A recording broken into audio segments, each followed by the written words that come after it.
Hi everyone, it's Erin and welcome back to my channel. Like I mentioned in my other list video, I have another one for you. This time it is 365 books to understand African American history, which I thought was so cool. So it's a mix of fiction and nonfiction. It is heavily nonfiction, I will say.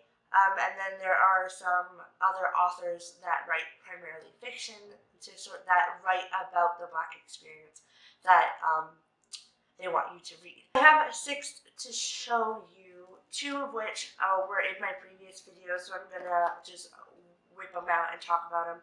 Octavia E. Butler's Kindred is on the list, a book that I own and haven't read, but I'm eager to get to. And Beloved by Toni Morrison is on the list. Now, in the 365 women authors to read, Toni Morrison is on the list, but Sula is the book that is recommended. So, since I've read Sula already, I thought I would pick this up for both of them. And the last book that I have is Tell My Horse, Voodoo and Life in Haiti and Jamaica. This is by Zora Neale Hurston.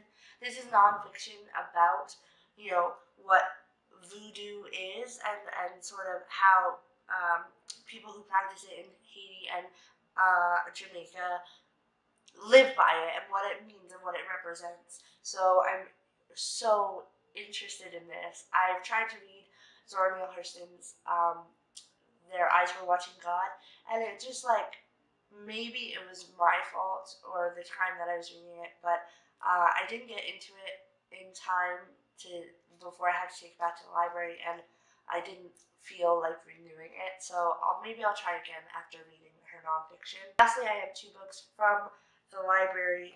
The first is A Letter to Jimmy by Alan Mabenku. Now, this is not the book on the list. It's one of his fiction books is on the list, but this is the only one of his works that my library had.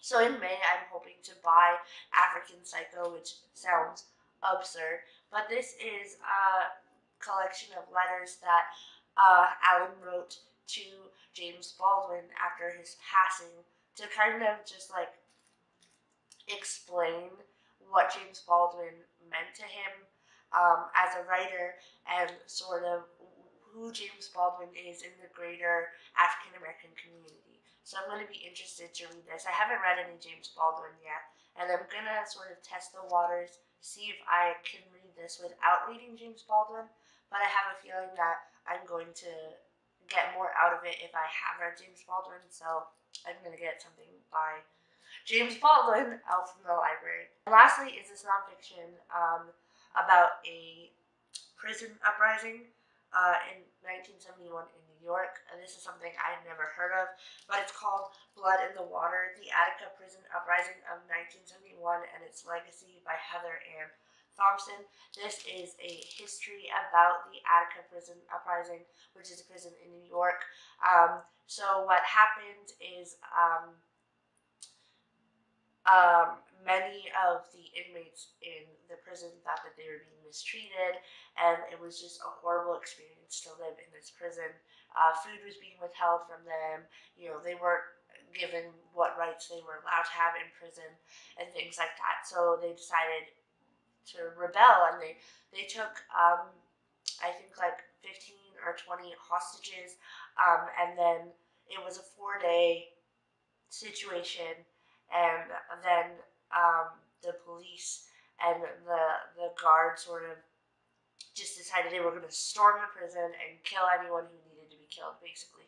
So they stormed the prison. Over 100 people died, many of those being the hostages anyway, and many of the prisoners that weren't killed were viciously beaten, and sort of the aftermath of that was that only the prisoners were then prosecuted for having an uprising and keeping hostages, but none of the people involved in killing the hostages or other prisoners were ever prosecuted.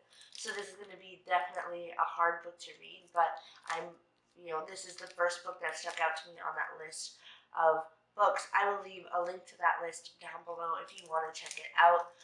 Again, same with the other list, there wasn't very many that I had previously read, which is kind of upsetting to me. I feel like I read widely and I read, a variation of authors of various backgrounds. But when I look at a list that's put together of like, these are the important ones, I find that I haven't really read any of them. So I'm gonna do the same thing that I did with the women writers, which is a video that I posted a few days ago if you're interested. And I wrote 30 of the ones that stuck out to me, um, you know, and I'm going to sort of read them in bunches as I can and review them in bunches as I can. And when I get through this list, I will then pick 30 more. I just find it easier to work with a smaller list than with a 300 plus list. So let's talk about African American literature in the comments down below. Let me know your favorite if you've read a lot, and I will see if it fits on the list. I will talk to you with another video soon.